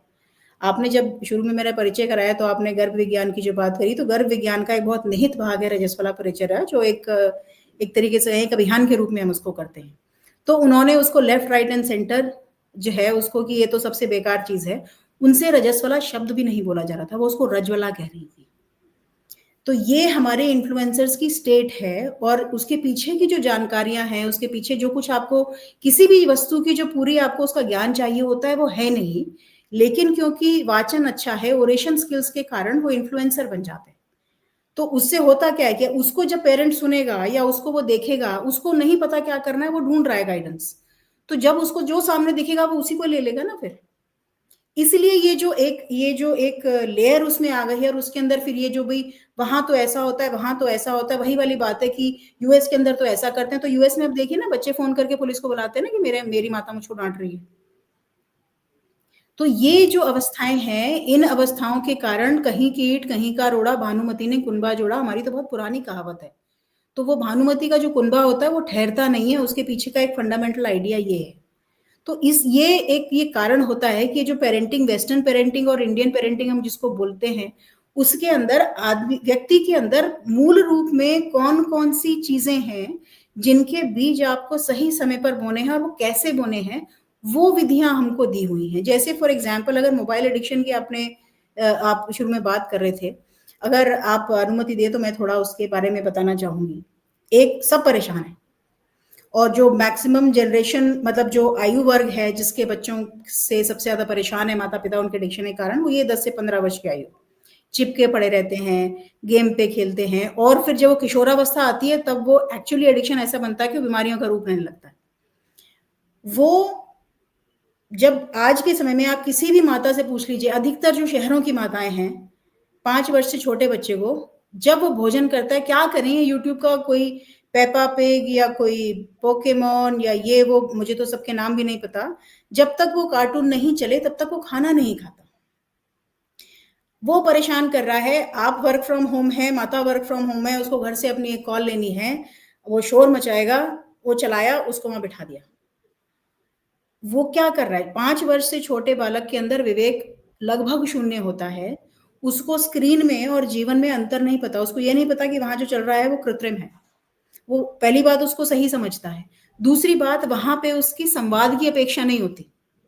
हमारे पास हम सुवर्ण प्राशन का भी जो अभियान चलता है गुरुकुल की ओर से, जो बच्चों भारत का आयुर्वेदिक इम्यूनाइजेशन प्रोग्राम है, मैं पर्सनली इस समय भी मेरे 2 केस चल रहे हैं जहाँ बच्चों के प्रमाद का, छोटे बच्चों बोल नहीं रहे हैं, वो बोलते नहीं हैं। वो उनका मैं उनके पेरेंट्स की काउंसलिंग हो रही है। आते इस एक्सपेक्टेशन से आप बच्चे के साथ कुछ कर दीजिए, आप बच्चे को कुछ औषधि दे दीजिए, सुवर्ण प्राशन से क्या बच्चा बोलने लग जाएगा। और वहां पे उनकी काउंसलिंग करके जो साथ देते हैं, 3-4 ऐसे बच्चे भारत से बाहर के भी, सिंगापुर का भी आपको बता रही हूँ, बैंगलोर का बता रही हूँ, वो बच्चे ठीक हुए हैं। क्यों? क्योंकि उसमें जब वो टीवी देखता है, वहां पे संवाद की अपेक्षा ही नहीं है। वो जो आयु है, उस आयु में बच्चे को बोलना है, उसको अभिव्यक्ति सीखनी है, और उसको नेचर उसके लिए क्रिएट करता है। इसलिए वो हर चीज जो भी आप उसको दे वो मुंह तक लेकर जाता है। वो उस समय वो इसलिए बच्चा भाषाएं सीख पाता है। हम बोलते हैं कि जितनी भाषा आप सिखा सकते हो बच्चे को 5 साल से पहले सिखा दो। क्यों? क्योंकि उस समय उसको नेचुरली उसकी अभिव्यक्ति डेवलप हो रही है। तो जो भी चीज उसकी अभिव्यक्ति डेवलप करने के अंदर उसको कंड्यूसिव होगी, वो सब नेचर उसको प्रोवाइड करता है। तो अब अगर वो जो देखेगा वहां पे, टीवी अगर वो देख रहा है तो उसे संवाद की अपेक्षा नहीं है। टीवी उससे कोई उत्तर नहीं मांगता। वो पेपा पे गए जो वहां पे वो अपने 15 बच्चों के साथ, वो सुअर के बच्चों के साथ खेल रही है, लेकिन वो उसमें उस बच्चे से कोई अपेक्षा नहीं है, तो उसे संवाद ही नहीं करना। दूसरा जो है वो, इनफैक्ट आज ही की बात है, पुष्य नक्षत्र पे सुवर्ण प्राशन कैंप होता है, वो 1 घंटे करीब बैठ के दोनों माता पिता बात कर रहे थे। बोलता नहीं है हमारा बच्चा। उनमें पेशेंस नहीं है कि बच्चा जो बोलने की कोशिश कर रहा है वो उसको पूरा सुने। उसके वाक्य को पूरा कर दिया, जल्दी से उसे क्या चाहिए उसे दे दिया, और फिर अपने काम पे लग गए। खुद स्वयं मोबाइल के पास बैठ गए, और फिर ट्विटर के ऊपर दुनिया में ये होना चाहिए, यूक्रेन में क्या हो रहा है, फलान ढिकान हो रहा है। तो वो बच्चा देख क्या रहा है, और आप उस बच्चे की अभिव्यक्ति में उसकी हेल्प नहीं कर रहे हैं। तो जो हमारी इम्पेशंस है, पेरेंट की इम्पेशंस है, उसकी वजह से बालक जो है बोल नहीं पा रहा। और वो ना बोलते बोलते अवस्था, प्रमाद कहा जाता है आयुर्वेद में इसे, वो अवस्था ऐसी हो जाती है। और बहुत सारे ऐसे केसेस है जो आज के समय में लोग, उसका इनकरेक्ट डायग्नोसिस होता है ऑटिज्म में। जो ऑटिज्म नहीं है, ऑटिज्म के भी केसेस बहुत बढ़ रहे हैं, विभिन्न प्रकार के जो होते हैं सबके। लेकिन जो ऑटिज्म नहीं है, जो प्रमाद जिसे कहा जाता है, इसके कारण बच्चों की जो अवस्था हो रही है उसको ऑटिज्म की श्रेणी में डाल दिया जा रहा है। क्योंकि उस समय पे जब उसको अभिव्यक्ति सीखनी है, जब उसको शब्द और संवाद सीखना है, उसके संवाद को शून्य कर दिया जा रहा है। और वेस्टर्न इन्फ्लुएंस की अगर आपको एक और बात बताऊं तो ये जो पेपा पिग है वो असल एसेंशियली एक सुअर है, और सुअर है और उसके बहुत सारे बच्चे हैं। सुअर का जब प्रजनन होता है उसके 15-17 एक साथ उसके पिगलेट्स आते हैं। एक बड़ी फेमस बाहर की कहानी जो असल में मिथिकल होती है, 3 लिटिल पिगलेट्स, 3 उसके सुअर के बच्चों की कहानी। उसकी एक पोएम है बच्चों के लिए, उनकी बनाई हुई। उनकी सारी पोएम्स ऐसी होती, उनका होता है रेन रेन गो अवे, हमारी होती है ये रे पाउसा, माने हम बोलते हैं कि बादल आओ, बोलते हैं बादल जा। इतने ऑपोजिट चीजें होती हैं। उसमें होता है we are 3 little piglets on something, कुछ इस तरह की करके म्यूजिक के साथ। अब उसका हिंदी अनुवाद है, और जो बच्चे गाते हैं यहाँ, हम सुअर के बच्चे हैं, बच्चे हैं, बच्चे हैं, ये हम गा रहे हैं। और हमारे माता पिता, मतलब वो माता पिता है, बच्चों से गवा रहे हैं। आप उसको सोच नहीं रहे हैं कि वो गा रहे हैं, वो क्या गा रहे हैं, क्या सीख रहे हैं। हम सुअर के बच्चे हैं, आपके बच्चे गा रहे हैं, सुअर के बच्चे हैं, तो सुअर कौन हुआ? तो ये एक, माने इतनी इनेट चीजें हैं। और इस इन्फ्लुएंस के कारण, इन्फ्लुएंसर्स के कारण, बिकॉज डिजिटल एज के अंदर बाउंड्रीज खत्म हो जाती हैं देशों की। तो आप क्या कंज्यूम कर रहे हो वो आपके देश काल के अनुरूप है कि नहीं है, उससे उसका कोई संबंध नहीं होता। और मैं इसके लिए वेस्ट को दोष कम देती हूँ। वेस्ट का दोष नहीं है, उनके पास, बेचारों के पास ऐसी सिविलाइजेशनल नॉलेज नहीं है, इसलिए उनके डार्क एजेस के बाद आए, उनका रेनेसांस हुआ। हमारे यहाँ ऐसा नहीं है, हमारा सतयुग पहले आके चला गया, हम बुरी अवस्था में है पहले से। क्योंकि काल चक्र की हमारी कल्पना है। तो हमारा ये नहीं है कि जो पहले था वो खराब था या वो कम था, हम बंदर से आदमी नहीं मिले, भारत का उत्क्रांति विज्ञान उसको नहीं मानता है। तो ये जो एक फंडामेंटल डिफरेंस है, उसके कारण ये जो क्लैश क्रिएट हो जाता है, उसके कारण ये होता है कि फिर हमको इस तरह के टॉपिक्स मिल जाते हैं कि भाई ये जिसे कहते हैं कि कंफर्मिटी होनी चाहिए कि चॉइस होनी चाहिए, और वो चॉइस होते होते फिर वो क्या होता है, ये राजा रघुवंशी के केस के अंदर उसकी परिणति होती है। तो ये एक पूरा एक चेन है, केवल आज के बारे में ना सोचकर आगे तक की कैसे सोची जाए, क्या सोचा जाए, उसको आज के समय में इम्प्लीमेंट कैसे करा जाए, ये जो भाग है ये अभिभावकता या पेरेंटिंग का या भारतीय पेरेंटिंग का भाग है। बहुत सुंदर, बहुत सुंदर। तो आई थिंक एक मेरा आखिरी प्रश्न होगा कि जो मैं देखता हूँ, जो एज ऑफ पेरेंटिंग की भी बात है, या जो बच्चे का क्या एज है, किस एज में उसे किस प्रकार की शिक्षा मिलनी चाहिए, तो मैं आचार्य चाणक्य के ही सूत्र में मैं आना चाहूंगा। जो 5 वर्ष, जो 5 वर्ष का समय है, वो ममत्व का समय है, वो प्रेम मिलना चाहिए, वो माता के साथ उसका संबंध होना चाहिए। और जो ट्रेंड है वो ये है कि 2 साल, इवन 1.5 साल में बच्चे अब बाहर जा रहे हैं, और उन्हें एक्स्ट्रा करिकुलर एक्टिविटी में मल्टी टैलेंटेड बनाना है। उसे डांसर भी बनाना है, सिंगर भी बनाना है, पेंटर भी बनाना है, राइट। एंड एक रील भी बनानी है। जब रिलेटिव्स आएंगे, जब संबंधी आएंगे, तो उनके सामने बच्चे को डांस भी करना है, राइट। तो उसको इतनी सारी कलाएं आनी चाहिए, जो हम भगवान कृष्ण की या भगवान राम की जो 16 कला, 14 कलाओं की बात करते हैं, सर्वगुण संपन्न बनाने के चक्कर में, वो जो हम प्री स्कूलिंग की बात कर ले, प्ले स्कूल की बात कर ले, इतने सारे कॉन्सेप्ट हैं। हमारे टाइम में तो नर्सरी भी मतलब रेयर होता था। प्रथम वर्ष, जी। प्रथम कक्षा से ही, फर्स्ट क्लास से ही लोग बच्चे ज्वाइन करते थे, और लेट ज्वाइन करते थे, 5 साल, 6, 7, 7 साल, हमारे समय भी वो आम बात थी। तो इस विषय पर आप पंचकोश क्योंकि शब्द का बार बार प्रयोग कर रहे हैं, तो ये भी एक क्लैरिटी यदि आप दे पाए कि किस एज में किस प्रकार की पेरेंटिंग, मतलब एक जिस्ट के रूप में, समरी के रूप में, और ये हमारा आज का आखिरी प्रश्न होगा, इस पर यदि आप प्रकाश डालना चाहें। तो ये जो आपने चाणक्य के सूत्र की बात करी, डालयेत पंचवर्षाणि दशवर्षाणि ताड़ये प्राप्ते तु षोडशे वर्षे पुत्रम मित्रवत आचरे, इसमें 3 भाग करें कि 5 वर्ष तक जो है वो लालन पालन करना है। और मैं उस प्रश्न पे भी आती हूँ जो आपने मूल प्री स्कूल का जो एक बहुत ही सुंदर प्रश्न बोला। फिर है 10 साल, 6 से 15, और उसके बाद 16 अपवर्ड्स। जब हम पंचकोश की या जो भारतीय विज्ञान है उसकी बात करते हैं, वो पंचकोश का मैं बहुत ही संक्षेप में बोलती हूँ कि जो जीव, जो आत्मन है, जिसको आत्मा कहते हैं, उसके ऊपर आप देखे समझिए कि 5 लेयर्स हैं। सबसे बाहर वाली जो लेयर है, जिसको अन्नमय कोश कहा जाता है, वो हमारा शरीर। उससे सूक्ष्म उसके अंदर की लेयर अगर आप कहें, वो है प्राणमय कोश। जो प्राण है, जो हमारा बल है, आदि बल है, सब प्रकार का जो बल है, वो शक्ति है, वो प्राणमय कोश। फिर उससे सूक्ष्म है मनोमय कोश, जिसको हम माइंड कहते हैं, मन कहते हैं। और इसका विचार मॉडर्न फिलॉसफी, साइकोलॉजी का जो कॉन्सेप्ट है, वो 200 वर्ष पुराना है मॉडर्न साइंस में, और भारत में ये उपनिषद काल से। तो जो मन है और उस पर जितना कार्य होता है, किया जाना चाहिए, वो उससे जो वो है मनोमय कोश उसे कहा जाता है। कोश अर्थात essentially an accumulation, it's a sheath. तो उस भंडार में से, उस भंडार का प्रयोग होता है, अगर आप केमिस्ट्री की दृष्टि से भी देखेंगे तो वो उसका हम संपादन कर सकते हैं। फिर उससे सूक्ष्म होता है विज्ञानमय कोश, यानी कॉग्निजेंस और इंटेलिजेंस, और उससे भी सूक्ष्म होता है आनंदमय कोश।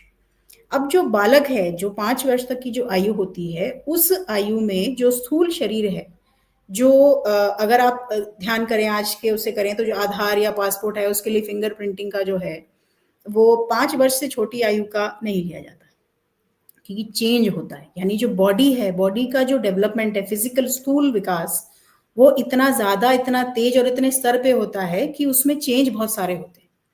तो वो जो 5 वर्ष का जो काल है, उसमें फिजिकल जो डेवलपमेंट है, जो हमारी बॉडी है, बॉडीली ऑर्गन्स है, इंटरनल ऑर्गन्स है, मस्कुलर ब्रेन है। I am not talking about mind, मैं कॉग्निजेंस की बात नहीं कर रही हूँ, तर्क की बात नहीं कर रही हूँ, जो फिजिकल स्थूल ब्रेन है, जो ग्रे मैटर में झूलता है, वो डेवलप हो रहा है। उन सब का समय है। तो उस काल के अंदर क्या है, जब वो वृद्धि हो रही है वो इतनी गति से हो रही है, उसको रोकना नहीं होता है। और उसमें जो भी चीज जो किसी प्रकार की विकृति ला सकती है, किसी प्रकार का कोई डिस्टॉर्शन ला सकती है या उसमें बाधा करेगी, उसको दूर रखना होता है। ये माता पिता का काम होता है। तो अन्नमय कोश का अर्थ यह है, वही जैसे मैंने एक एग्जाम्पल दिया था कि वो मुंह तक कुछ, जो भी आप उसको चीज, फूल भी देंगे तो सूंघेगा नहीं, बच्चा उसको मुंह में लेकर जाएगा। उसको एक कीड़ा वो उठाएगा, वो कीड़े को भी मुंह में लेकर जाएगा, क्योंकि उसकी जो प्रवृत्ति है वो है कि कफ प्रधानता होती है उस समय शरीर के अंदर। जो बालक, जो हमारे शरीर का गठन होता है वो कफ प्रधान होता है, तो 5 वर्ष तक कफ की प्रधानता रहती ही है। तो उसलिए जो है उसके अंदर उसके आहार का और उसके विहार का, यानी उसके भोजन का सबसे अधिक ध्यान रखना पड़ता है। और वही विहार माने उसको, क्योंकि उसके अंदर अभी बुद्धि अपनी इतनी नहीं है, तो उसका संरक्षण करने की दृष्टि से उसके विहार का ध्यान रखा जाता है, क्योंकि उसकी इम्यूनिटी लो होती है उस टाइम पर। इम्यून सिस्टम जो है वो डेवलप हो रहे हैं, बहुत तेजी से डेवलप हो रहे हैं। और क्योंकि उनको बदलते रहना है, इसलिए वो किसी एक स्टेज पे जाके फ्रीज नहीं होते। तो अपना एक एक अपनी प्रतिरोधक जो है, वो एक जो फोर्स है वो बदलती रहती है, आप एक तरीके से समझे, वो अंडर ट्रेनिंग है। तो वो जो उसकी इम्यूनिटी की रक्षा करनी होती है, उसके शरीर की रक्षा करनी होती है, उसकी फिजिकल ऐसी स्थलों पे ना जाए उससे रक्षा करनी होती है। तो आहार और विहार पे, जिसको हम बोलते हैं डाइट फोकस्ड पेरेंटिंग, जो है वो पहले 5 वर्ष में जो है वो सबसे इंपॉर्टेंट होती है। अब उसके बाद अगर हम जाएं तो जो 6 से 10 वर्ष, जिसको चाणक्य ने एक काल माना है कि जब ताड़न करना है, पंचकोश विकास की दृष्टि से, हम पेरेंटिंग की दृष्टि से देखें तो उसके 2 भाग होते हैं, एक 6 से 10 वर्ष का, दूसरा 11 से 15 वर्ष का। तो जो 6 से 10 वर्ष का जो भाग है या जो समय है बच्चे का, उस समय उसके प्राणमय कोश का सर्वाधिक विकास होता है। तो इससे तो इसका तो होता ही है, जो अन्नमय कोश है उसका विकास जारी रहता है, लेकिन उसकी वो कम होकर सबसे अधिक प्राणमय कोश का विकास होता है, जो होती है क्रियाशीलता। तो उस समय जो उसकी जो जो पेरेंटिंग है वो है एक्टिविटी फोकस पेरेंटिंग। वो, अब उसका एक एक बड़ा अच्छा उदाहरण जो है वो आचार्य जी देते हैं, वो आपके साथ मैं एक शेयर करना चाहूंगी कि एक एक एक्सपेरिमेंट, एक प्रयोग स्वयं कोई भी करके देख सकता है। बच्चे मान लीजिए जहां बैठे हो, सब आयु वर्ग के बैठे बैठे हो, वहां पे ना ऐसे उनके जैसे 3 ग्रुप्स बनाइए। एक जो है वो 6 से 10 वर्ष के बच्चे हैं, एक 11 से 15 के हैं, 16 से 20 वर्ष के, चार पांच बच्चे सब में होंगे। तो बैठे हुए सब एक ही जगह पर आसपास, और मान लीजिए कोई गेस्ट आए। तो जो 6 से 10 वर्ष वाले बच्चे हैं, ये जो दूसरा मैंने बोला, प्राणमय कोश सबसे अधिक विकास होता है, तो या इनको बोलिए कि वो वहां घड़ा रखा है, वो देखो जो आए उनको पानी पिलाओ, जो पानी वहां पे ग्लास रखा है उसमें पानी भरो और लेकर आओ। तो होगा क्या कि सारे बच्चे दौड़ जाएंगे। एक व्यक्ति जा सकता था या एक एक ही लाएगा, सारे के सारे दौड़, एक व्यक्ति पानी का ग्लास लेगा, भरेगा, वो आएगा, और उसके पीछे सारे सारे फिर से दौड़ते आ जाएंगे। तो ये मतलब ऐसा नहीं है कि उनको बड़ा एक बहुत ही ज्यादा उसकी जो गेस्ट आया है बहुत उसके प्रति सम्मान है, या उनके पास समय बहुत सारा है, या उन्हें लगता है बहुत पानी जो है वो पुण्य का काम है पानी पिलाना, तो हम पिला दें।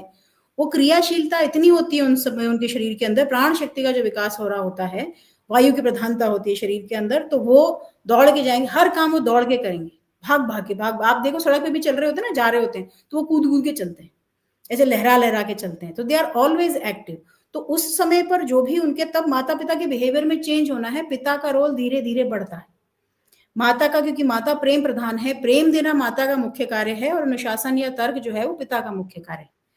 तो वो जो है धीरे धीरे पिता का रोल आगे आने लगता है, क्योंकि जहां पे क्रिया की बात है, उसके साथ बाहर खेल खेलना है, उस समय पे आप उसको वीडियो गेम पे बिठा दें, या बोलें कि भाई तू यहाँ बैठ के ये प्ले स्टेशन खेल ले या जो कर ले, वो उचित नहीं होता। उससे क्या होता है, उस समय पे उसके शरीर में तमस बढ़ जाता है और वो सारे जीवन के लिए आलसी हो जाता है। इसी तरीके से जो 11 से 15 वर्ष की आयु है, वो मनोमय कोश के विकास का समय है।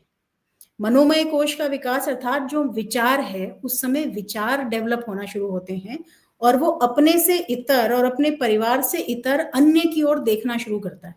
क्योंकि विचार में सबसे पहले जो होता है वो आता है क्या और कौन, मैं कौन हूं। भारत का तो जो ब्रह्म प्रश्न है वही, तो मैं कौन हूं, वो कौन है। तो यहां से जो शुरू होता है, तो यहां से जो मन, जो विचार प्रधान पेरेंटिंग है, वहां से उसके विचारों को दिशा देने की, उनको इन्फ्लुएंस करने का काम शुरू होता है। अब इसमें आप कन्फर्मिटी वर्सेस चॉइस, यहाँ पे चॉइस देंगे, तर्क पूरा डेवलप नहीं हुआ है, लेकिन मन जो है, विचार डेवलप हो रहे हैं, तो वहां पे आपको उसको दिशा देनी आवश्यक है। वहां पे इंट्रोडक्शन होता है साहित्य का, वहां से शुरू होता है इतिहास का शिक्षण। और इतिहास का शिक्षण स्कूल को आउटसोर्स कर देने वाली जिम्मेदारी नहीं है। इतिहास जो है, इतिहास के भी वर्जन्स होते हैं, उसका काल होते हैं, वो घर से आता है, वो माता पिता से आना होना चाहिए, परिवार से आता है। तो वो जो है, आप पहले लिटरेचर साहित्य करते हैं, साहित्य से जो है उसको पढ़ने लिखने में रुचि आती है, तब फिर आप उसके अंदर इतिहास को, यानी हमारे महाभारत और रामायण को इंट्रोड्यूस करते हैं। उसके बाद पुराणों का नंबर आता है, फिर उसके बाद करते करते आयु पहुंचती है 15 वर्ष की आयु तक, 15-16, तब जो है तर्क का, यानी विज्ञानमय कोश का सबसे तेजी से विकास होता है। उस टाइम पे आप इंटेलिजेंस या इंटेलिजेंट से भरी चीजें या कॉम्प्लेक्सिटी को इंट्रोड्यूस करते हैं। That is the time when being a friend, वो जिसे कहा जाता है, तो जो अगर मैं इसको रिआइटरेट करूं तो पहली जो 5 वर्ष है वो है आहार विहार प्रधान, दूसरा जो है वो है मुख्य रूप से व्यवहार प्रधान और क्रिया प्रधान, तीसरा जो 11 से 15 वर्ष का है वो है विचार प्रधान, जो 15 से 20 वर्ष की, 16 से 20 वर्ष की आयु जो है वो है मैत्री प्रधान। वहां पर उसका मित्र हो जाना है, and then you have to start helping the child in making decisions. Bharat के अंदर या किसी भी देश के अंदर भी जो वयस्क होने की जो आयु मानी जाती है वो 18 वर्ष मानी जाती है। तो यानी कहीं ना कहीं जब ये डिसाइड हुई होगी तो कुछ तो हमारी सिविलाइजेशन नॉलेज आई होगी, इसने डिसाइड किया होगा। तो मुख्य रूप से अगर आप कहें तो ये पंचकोश के विकास के आधार पर ये 5 सेक्शंस हैं, और इन पांचों में जो पेरेंटिंग का स्टाइल है, पेरेंट को प्रधान रूप से क्या करना है, वो धीरे धीरे धीरे धीरे बदलता है। लेकिन सेंटर में बालक ही है, सेंटर में आपकी संतति ही है। और 11 से 15 वर्ष की आयु में एक बहुत इंपॉर्टेंट चीज जो भारत में होती आई है, हमारी शिक्षा का भाग है, वो है स्त्री की और पुरुष की, यानी लड़की और लड़की की शिक्षा में थोड़ा अंतर आना। प्यूबेरिटी आने पर दोनों के अंदर अंतर आना, वहां से उनका डिस्टिंक्शन शुरू होता है। इसलिए दोनों के शिक्षण के तरीके, उनके for that matter even subjects to some extent जो है, और उनको पढ़ाने का तरीका, उन्हें कौन पढ़ाए, वो बदलता है, वो बदलना चाहिए if you want both of them to develop in their respective masculinity and femininity. तो ये जो है, ये भारत की पेरेंटिंग का विज्ञान है, और ये आर्ट भी है और ये साइंस भी है, दोनों ही चीजें हैं। आज के समय में इसको हमें समझने की, इसको प्रैक्टिस करने की इसलिए जरूरत है क्योंकि जो हमको कुछ मिला नहीं है, बीच में गैप्स आ गए हैं, हमें पता ही नहीं क्या करना है, और ऐसे इन्फ्लुएंसर्स बैठे हुए हैं हमको वेस्टर्न स्टैंडर्ड के बिल्कुल, साथ कंफर्म करने बिल्कुल। के लिए। तो आई थिंक इस पॉडकास्ट को सुनने के बाद बहुत लोग को ये उत्सुकता होगी, अब कहाँ से सीखें, सीखने कहाँ जाए, जी किससे संपर्क करें, क्योंकि मेरे पिछले पॉडकास्ट में भी बहुत सारे मतलब कांटेक्ट डिटेल्स मांगने के भी कमेंट्स आने लगे। तो आप यदि दिशा पाए, मैं तो ऑलरेडी लिंक वो दे दूंगा कमेंट में भी और डिटेल में भी, जो मैंने ब्रह्मवचस का एक कोर्स किया, फ्री है, उसका कोई मूल्य नहीं है, उसका कोई प्राइस टैग नहीं है। आप उसको आप समझ सकते हैं कि ये दिखता कैसा है। वैदिक पेरेंटिंग जितनी भी हम बात कर रहे हैं, बहुत लोगों को एब्स्ट्रैक्ट भी लग सकती है कि नहीं, हमें एसओपी दो, स्टैंडर्ड ऑपरेटिंग प्रोसीजर, पहला स्टेप क्या है, दूसरा स्टेप क्या है। हमें वो एनालिसिस अब नहीं कर रहा, हम चीजों को समझ रहे हैं, प्रॉब्लम हमारे घर तक आ गई है, हमें जानना है स्टार्ट कहाँ से करें, क्लास 2 क्या है, क्लास 3 क्या है, उसको हम इम्प्लीमेंट कैसे करें और अपने घर तक उसको व्यवहार में कैसे लाएं। तो इस पर यदि आप जानकारी देना चाहें, और इसके बाद हम पॉडकास्ट की समाप्ति करेंगे। जी। जी।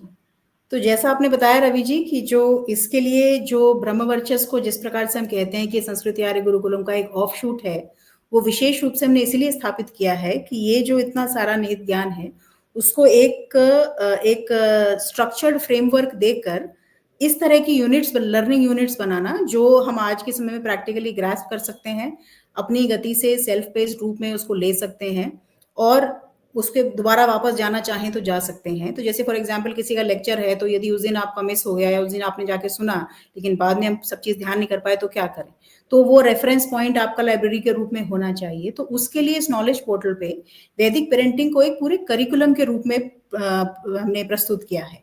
तो जैसे आप जिस भाग की आपने बात करी, वो जो एक परिचय है वो पूरी तरह निःशुल्क उपलब्ध है, जिससे आप इसको समझें कि वैदिक पेरेंटिंग का अर्थ क्या है, किस प्रकार से वो मॉडर्न पेरेंटिंग उसका एक छोटा रूप है और उसको पूरा होलिस्टिक होना चाहिए। और उसके बाद जैसे आपने एसओपी की तरह बोला, यही विश्वनाथ गुरुजी ने अपने 100 सूत्रों में किया है कि ग्रेजुअली आपको step by step, in the sense आहार, विहार, व्यवहार, संस्कार, औषधि, फिर शिक्षा, किस समय किसकी आवश्यकता है, उर्स को कब क्या करना है, माता पिता को क्या करना है बच्चे के प्रति या बच्चे के लिए या बच्चे के साथ, वो जो है वो पूरी गाइडेंस उसके अंदर अवेलेबल है। 25 वर्ष की आयु तक, जब तक आप बालक आपका वयस्क होके वो गृहस्थ आश्रम में प्रवेश करने के लिए तैयार है, उसकी जीविका का साधन हो गया है, वहां तक की वो पूरी एक एसओपी, एक पूरी इंप्लीमेंटेशन मैनुअल के रूप में उपलब्ध है। और वो आप पोर्टल पे brahmavachas.org पर जाकर आप वैदिक पेरेंटिंग को देख सकते हैं।